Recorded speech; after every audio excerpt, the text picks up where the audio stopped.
Fala galera, canal Pobrejando de volta e para falar do que a gente mais ama, futebol, sem enrolação e com opinião.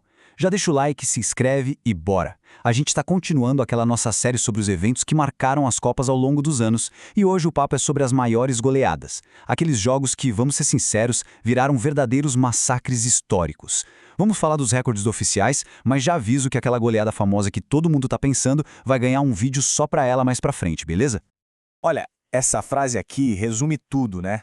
É exatamente isso. São aqueles momentos em que o futebol vira espetáculo, vira massacre e, claro, vira história, tudo ao mesmo tempo. É quando um time tá voando em campo e o outro só pode assistir e torcer pro tempo passar logo. E o placar, esse vira lenda. Então, bora responder a pergunta que não quer calar. Quais foram as maiores sacoladas, os maiores atropelos da história das Copas do Mundo? A gente vai fazer uma contagem aqui para relembrar esses placares absurdos que o mundo todo parou para ver. Beleza? Vamos começar pelo primeiro degrau do nosso pódio de massacres, os jogos que terminaram 8-0. E o mais legal é que isso aconteceu em duas épocas totalmente diferentes, mas com o mesmíssimo placar. Olha só que interessante. De um lado, Uruguai contra a Bolívia em 1950. Do outro, 52 anos depois, a Alemanha contra a Arábia Saudita. O placar, idêntico. Mas as histórias por trás são completamente diferentes. Um foi na base da força da raça uruguaia, quase um aviso do que eles fariam naquela Copa. O outro foi uma aula de tática a mais pura frieza alemã em campo. Isso só mostra que não importa a época, um atropelo é sempre um atropelo. Vamos voltar lá para 1950, a Copa no Brasil. Imagina a cena, Maracanã. A Celeste Olímpica, com lendas como Obdúlio Varela e Schiaffino, simplesmente passou o trator na Bolívia. E esse jogo foi mais que uma goleada. Foi um aviso, sabe? Olha a gente aqui. E, semanas depois, eles calaram esse mesmo Maracanã contra o Brasil. O famoso Maracanazo.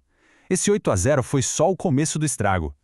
Agora a gente dá um pulo no tempo para 2002. A Alemanha não teve dó nenhuma da Arábia Saudita. Foi uma performance, cirúrgica. E quem não lembra do atacante Miroslav Klose metendo 3 gols de cabeça? Um hat-trick só testando a bola. Aquilo ali não foi só um jogo. Foi a Alemanha falando pro mundo: ei, a gente se reconstruiu e tá aqui para negócio. Frieza total, tática pura. Achou 8-0 muito?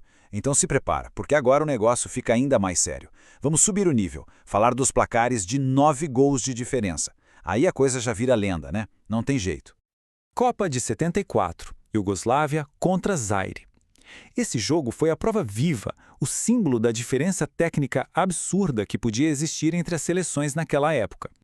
E aqui tem um contexto que é cruel.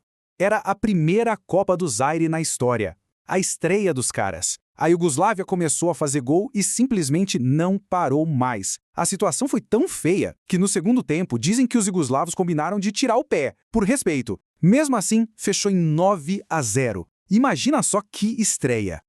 Peraí, antes do próximo jogo, a gente precisa falar de um time específico. A Hungria dos anos 50. Os caras eram conhecidos como o time de ouro. E não era à toa não, hein?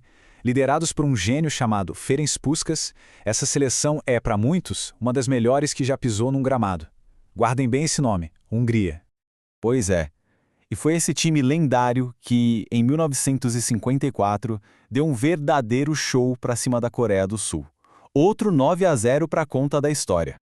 Mas o placar nem conta a história toda. O jeito que eles jogavam era outra coisa. Era quase uma dança, uma arte mecânica. Todo mundo se movendo o tempo todo, um toque de bola envolvente, e na hora de chutar pro gol, era mortal. Domínio tático absoluto. É por isso que todo mundo fala que foi uma das melhores seleções que, inacreditavelmente, nunca levantou a taça. Ok, agora chegamos no topo. O recorde absoluto. Aquele placar que a gente olha e pensa, não é possível. Um único jogo que virou a definição do que é uma goleada. 10. Simplesmente 10. Esse é o número. 10 gols de um time só, numa única partida de Copa do Mundo. É uma barreira que, até hoje, parece que nunca, mas nunca mesmo, vai ser quebrada. E adivinha quem conseguiu essa proeza? A Hungria de novo. Na Copa de 82, na Espanha, eles meteram 10-1 em El Salvador. Sim, teve até gol de honra, mas 10 gols. Esse, senhoras e senhores, é o maior placar já registrado numa fase final de Copa. Ponto final.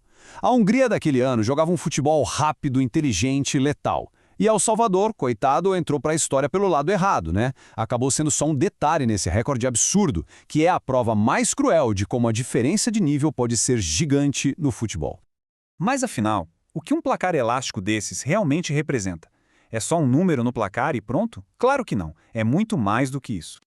Essa frase aqui mata a charada. Não foram apenas jogos, foram declarações de poder. É isso. Cada goleada dessas era um recado claro para o resto do mundo. Era um time, uma nação inteira mostrando sua força, seu estilo, sua superioridade no maior palco que existe. É transformar o domínio em puro espetáculo. E no fim das contas, é por isso que a gente lembra desses jogos até hoje.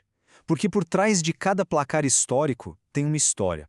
Uma história de alegria imensa para um lado e de tristeza e humilhação para o outro. São momentos que o tempo simplesmente não apaga. O futebol é feito disso, né? E isso deixa a gente com uma pergunta final para pensar. Um jogo desses, com a beleza tática de um lado e a brutalidade do placar do outro, é arte ou é massacre?